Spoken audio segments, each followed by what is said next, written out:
Mouna Kamali, je suis experte comptable commissaire aux comptes, spécialisée en conseil fiscal et patrimonial.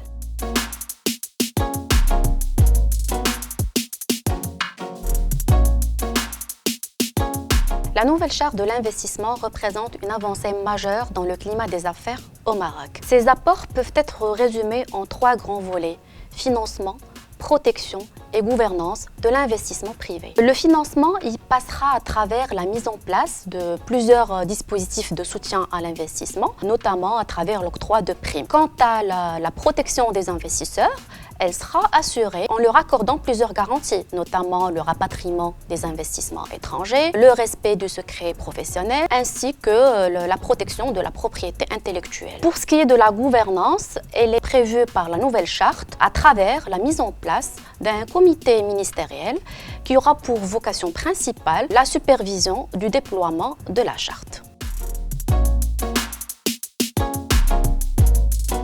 À date d'aujourd'hui, seul le dispositif principal et le dispositif stratégique prévus par la nouvelle charte ont été clarifiés. En ce qui concerne le dispositif stratégique, il est destiné aux projets à caractère stratégique, dont le coût total dépasserait les 2 milliards de dirhams. Pour ces projets-là, les investisseurs vont pouvoir négocier des avantages d'un commun accord avec l'État. Par contre, pour le dispositif principal, il est destiné à tous les investisseurs, petits et grands. Il prévoit 3 types de primes: la prime commune, la prime territoriale, ainsi que la prime sectorielle. Les 3 primes sont cumulables à hauteur de 30% maximum de l'investissement éligible. Pour ce qui est de la prime commune, elle variera entre 3 et 10% de l'enveloppe d'investissement éligible. Elle sera destinée à des projets qui vont respecter certains critères spécifiques tels que l'équité homme-femme ainsi que la création d'emplois permanents. Concernant la prime territoriale, elle est soit de 10%, soit de 15% en fonction de la région.